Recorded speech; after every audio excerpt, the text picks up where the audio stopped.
Welcome everyone to this month's Astrocolorscope. My name's Elizabeth Harper. My website is sealedwithlove.com.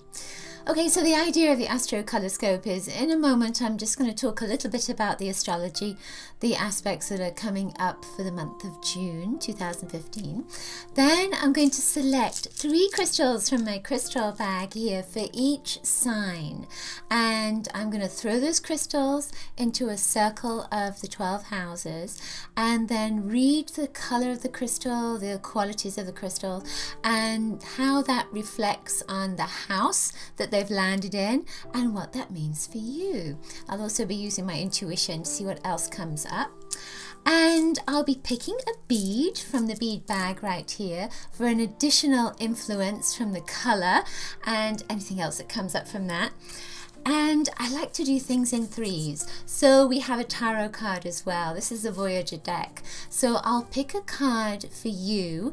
And what you can do then is take a look at the card and see what you are most attracted to in that card. And whatever you're attracted to, then you can ask yourself, what does that mean? So you get an additional message, but it's personal for you. Okay, so to begin with, we're going to talk a little bit about the astrology that's coming up, the aspects that are coming up.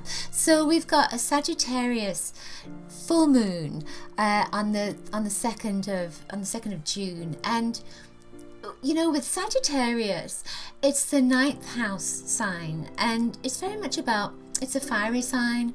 It's very much about adventure and taking off into this world that is unknown. So with that full moon, when you get a full moon, it's almost like you're coming to a fulfilled place.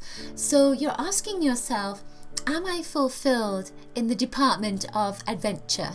Am I fulfilled in that place of philosophy, of education, of higher education, of learning, of travel? Do I feel fulfilled when I'm looking at a broader perspective of my life? So that's what comes up with that particular moon. And then there's a new moon that comes in on the 16th, which is Gemini. And with the Gemini energy, it's ruled by Mercury. Mercury is going direct finally on the 11th of this month. So communication comes into balance, and technical things, electrical stuff, it all starts working a little bit better. But then when we get to that new moon, there's also the emphasis on communication. There's an emphasis on education. There's more of a focus on wanting to learn, on wanting to maybe to expand your horizons as well. So it's interesting that Mercury going direct and then the new moon going into Gemini all comes in the same month. So there's almost a sense of much clearer communication, more clarity as well. There's also Neptune is going retrograde in Pisces, which is its natural sign, and that's on the 12th of June. And with that, we become more sensitive. You know, Neptune is a planet of imagination. It's a planet of psychic sensitivity. It's also a planet of addictions, because we tend to want to drown what we are seeing in the outside world and go into a place of fantasy. And so with addiction, it can help us to go inside of ourselves more. But with that retrograde energy, it makes you more sensitive. So it's almost take care at this time if you have this tendency to want to escape things, because with that Neptune retrograde, it's coming on the 12th of the month, and it's going to continue for a while. So just take care, protect yourself. Be aware that if you suddenly start trying to do something that is to avoid your life, that it could just be that particular aspect that's affecting you, and see if you can stay grounded and more in this present moment. Don't look too much into the future.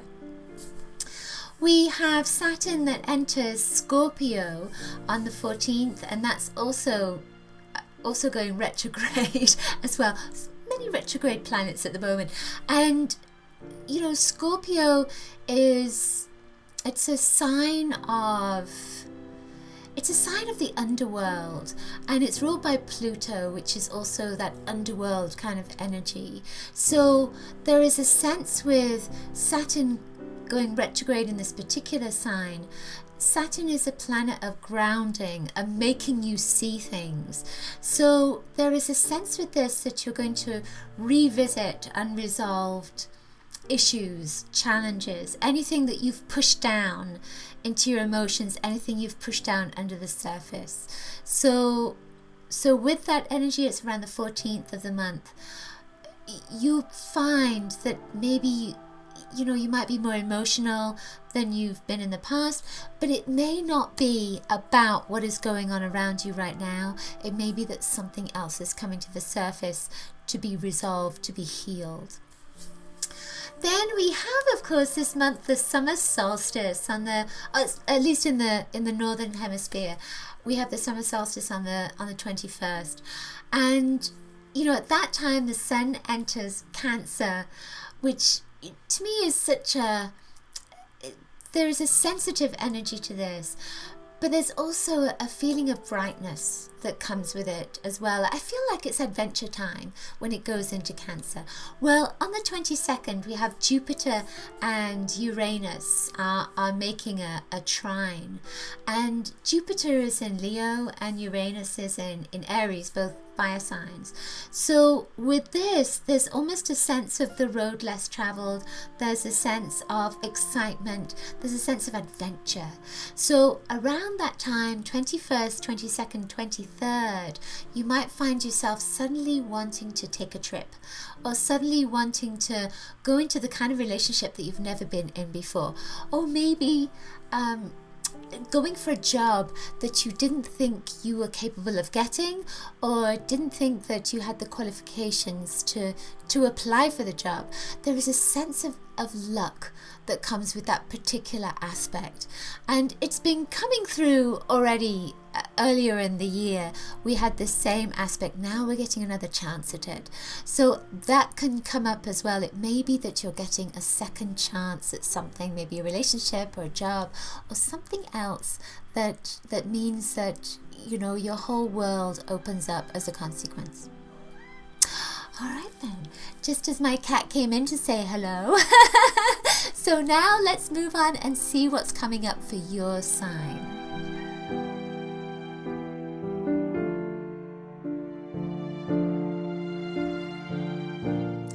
Okay, Capricorn, so you have something that's interesting this month.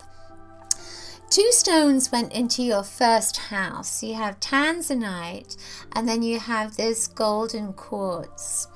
Now, just looking at the colors, the tanzanite is this beautiful violet color, and violet is change and transformation. And then when we look at this golden energy, it's almost kind of yellow-orange. And these are opposite each other on the color wheel.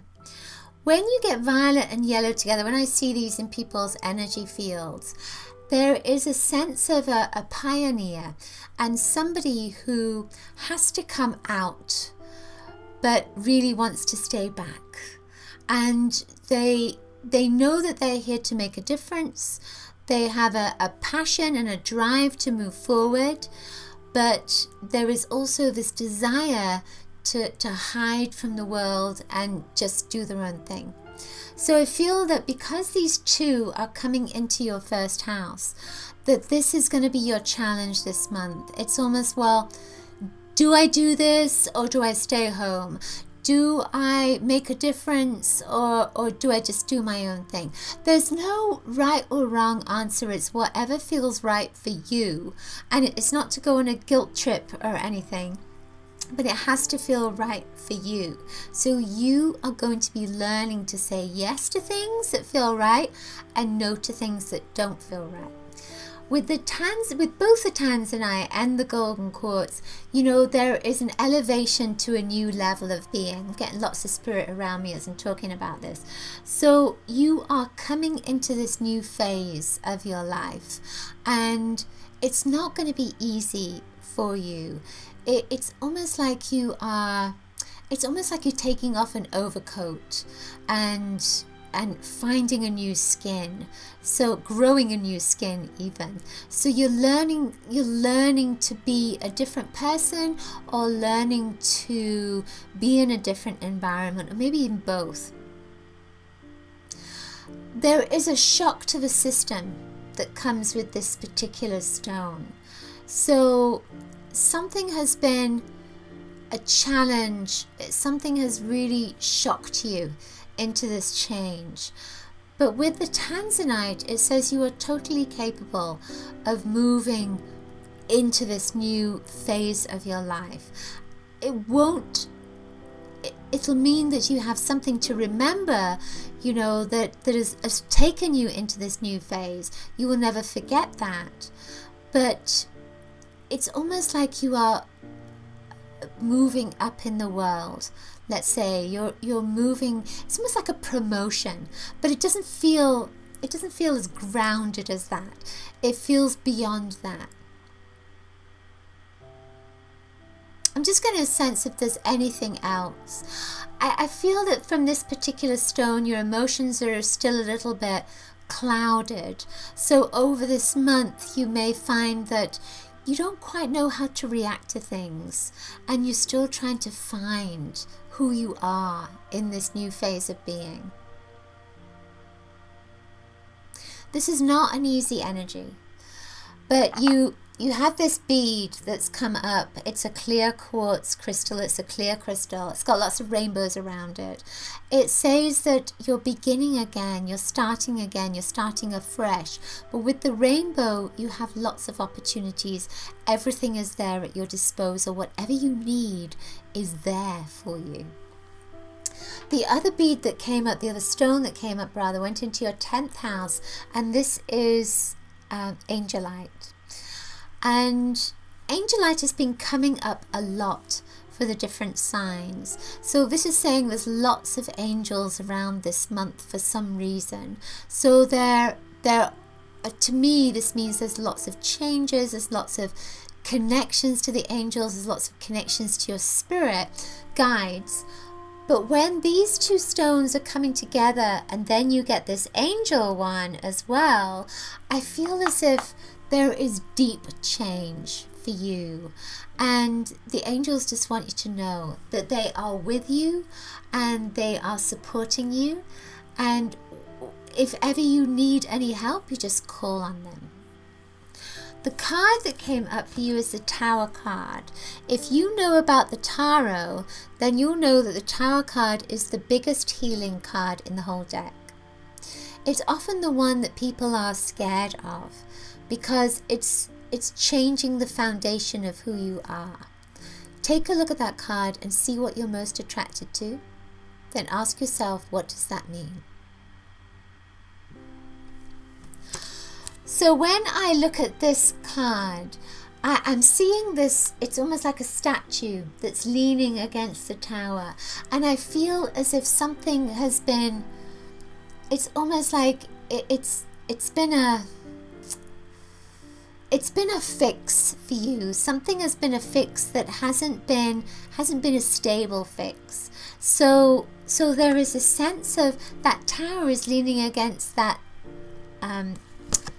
being right there, but it's not safe. It's not a safe environment. So there's a sense with this that things have not been working properly for you, or you've been in a situation where it appears to have been okay, but really it wasn't okay. And now with this shift, with this change, your angels are helping you to realize that you're going to be moving in a direction which is going to be far more grounded for you.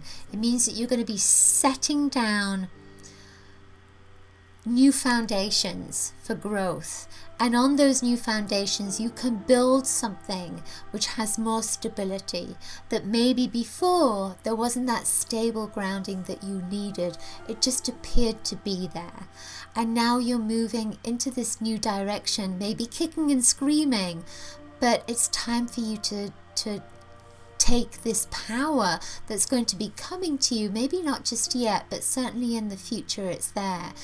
but there's some emotional energy that needs to be worked on first, so that then you can prepare for this new level of being, which is just, it's almost like you're just opening the door to that. It's all good, but at the same time it can appear to be a big life-changing factor for you, but it looks like your angels are with you, guiding and supporting you. Ask for their help. They will be there as soon as you ask for them. Okay, that's it for this month's Astrocolorscope. Hope you enjoyed it. Do please share it with your friends. Like and subscribe to my channel. And if the message has resonated, please leave me a comment below. Remember that you can subscribe to my love letter and grab your free color kit at bit.ly/color kit. And also remember that I offer different guidance sessions from my website sealedwithlove.com, and I make crystal jewelry, and I also have crystals available in my store.sealedwithlove.com. I will see you next week with the Crystal Colorscope. Lots of coloricious blessings to you. Bye.